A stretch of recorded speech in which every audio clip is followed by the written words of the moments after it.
Heck, someone as incompetent and average as you becoming a surgeon, it seems the quality of doctors these days is deteriorating. Look, I graduated from Stanford, you know? I'm on a whole different level than you. He said with a sneer. This man, Johnson, is my colleague. You should also, as a doctor, try to improve your skills a little. After saying his piece, he left the area with a satisfied smile. Phew! He finally left. Just as I thought that, someone patted me on the shoulder. Don't worry about him, Dr. Keith. Betty? It was Nurse Betty who tapped me on the shoulder. She's a veteran nurse and also the head nurse who oversees all the nurses in this university hospital. He doesn't like that you are so popular among your patients. Ha, is that so? Absolutely. He has a bad reputation for being cold and arrogant in his consultations, giving only sketchy explanations and not considering the patient's feelings. Indeed, as Betty said, I have not heard much good about him, but I heard he's performed quite a number of operations. How dare he say that? He only assists and has never been the primary surgeon. Moreover, they're all simple surgeries that any doctor should be able to do. I gave a wry smile at her, who wrinkles her brow as she complains bitterly. The term assisting refers to the role of being the primary surgeon's first assistant. While not directly performing surgery, observing a lot of surgeries by the primary surgeon would certainly be a great learning experience. I shook my head to defend him. I also don't have much experience as a primary surgeon.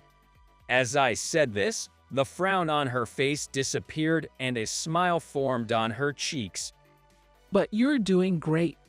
You always treat your patients with a gentle and careful manner. And above all, your accurate diagnoses have led to early detections, saving many patients.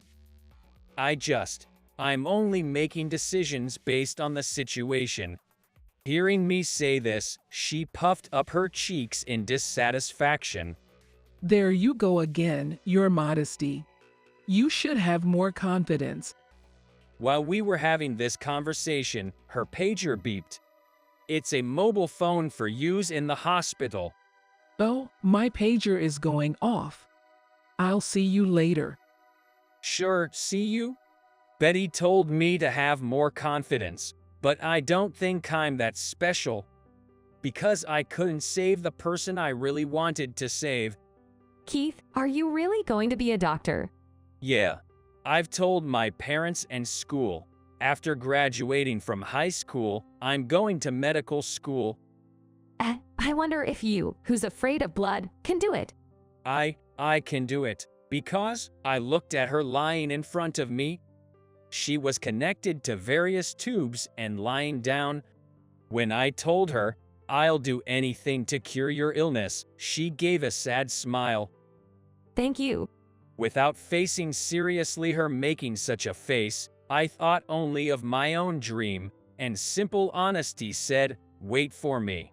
I'll become a doctor who can cure any injury, any illness, even your illness, and gave a big smile in return. Seeing me say that, she looked surprised, but soon a gentle smile appeared on her face. Okay, it's a promise.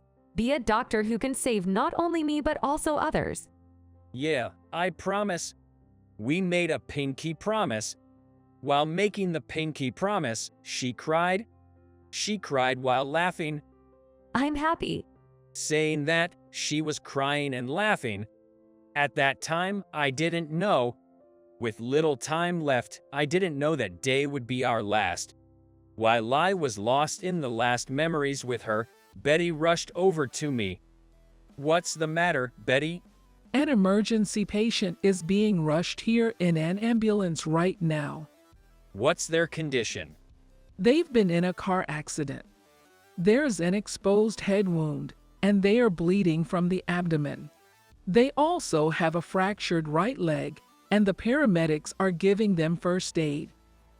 An exposed head wound. Their organs might be ruptured, clear an oar. While asking her to arrange the oar, Johnson showed up. An emergency. After asking that, he gave me a smirk as if he was making fun of me. You're not cut out for this. I'll do the surgery. Thus, it was decided that Johnson would perform the surgery, and I would assist.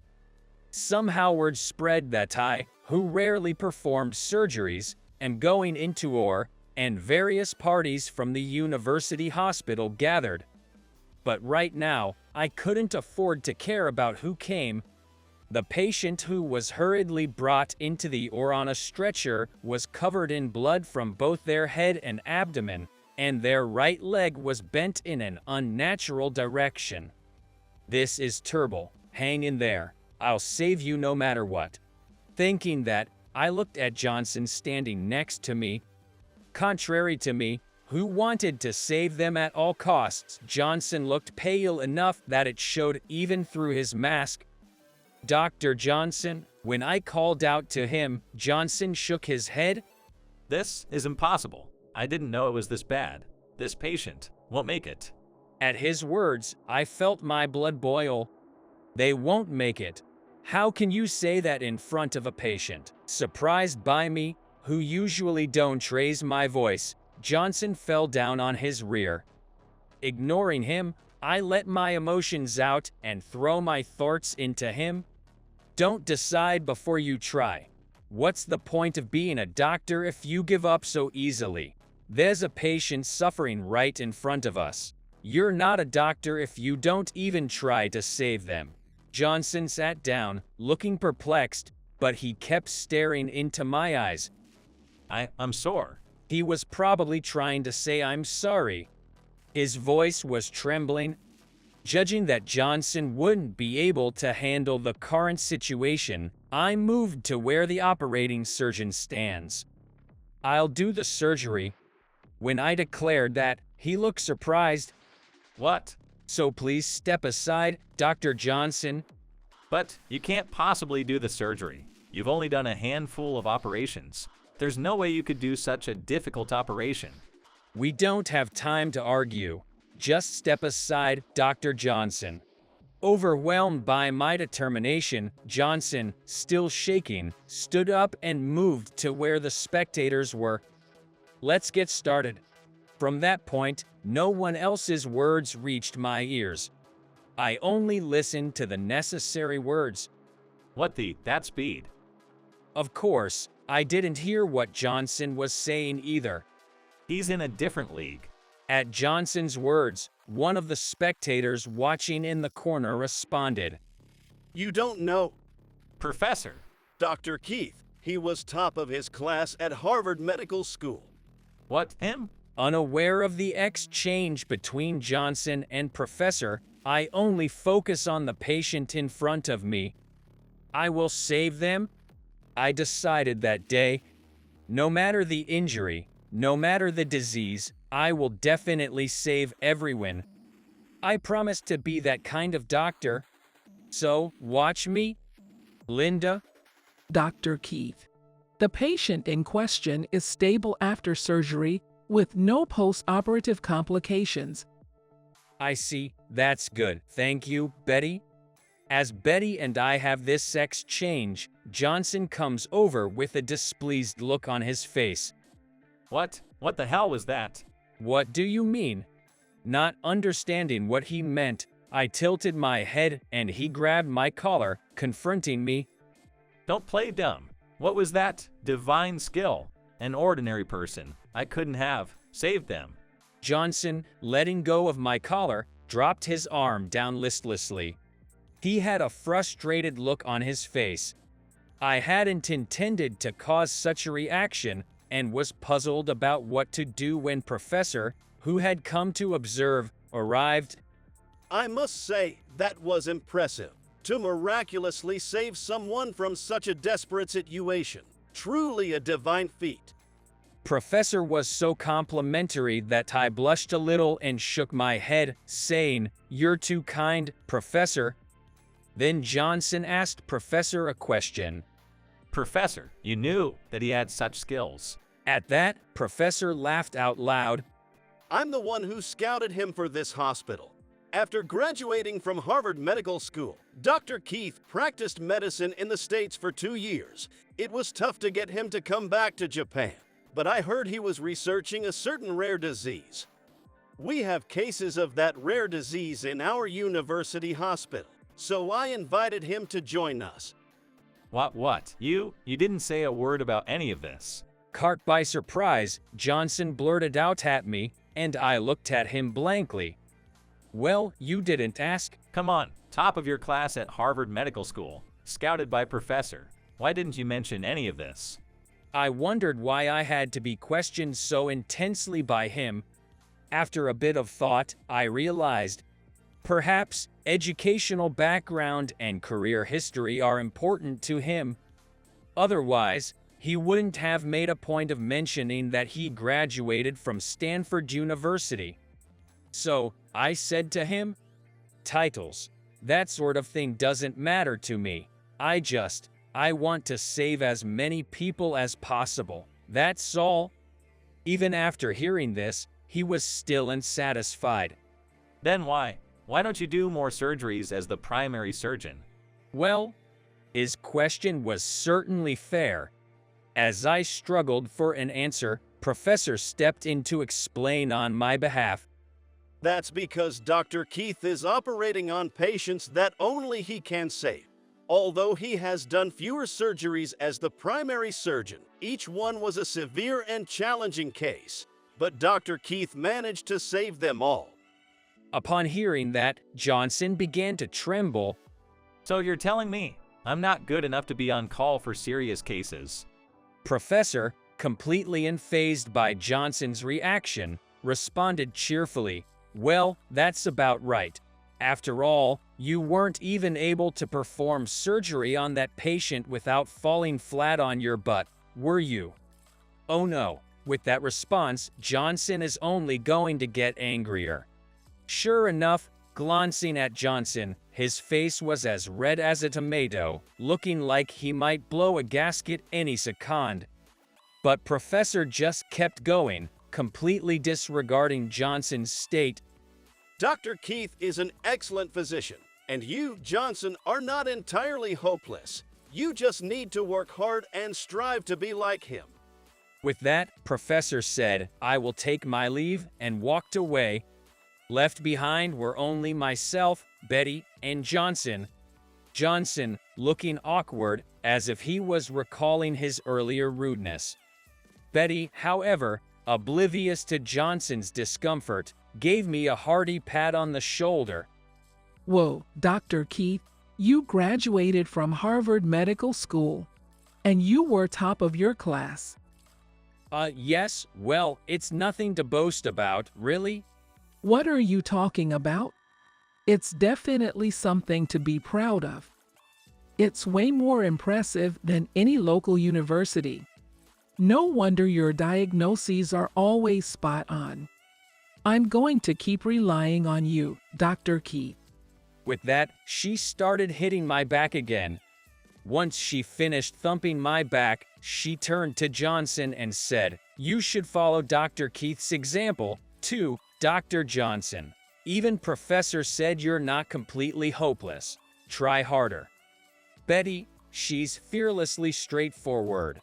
Even with his head down, I could almost feel the murderous aura emanating from Johnson. Well, I have to go check on some patients now. Bye. After Betty left, a low growl, lower than usual, came from Johnson. The voice was so deep that I let out a startled, whoa. Then, he turned towards me and pointed his finger sharply. I won't lose to you, got that? I'll become such a good doctor that they won't need to call on you for surgeries. Having said his piece, he stormed off, looking fired up. Seeing his determination made me chuckle. Well, as long as he's motivated. I need to keep doing my best, too.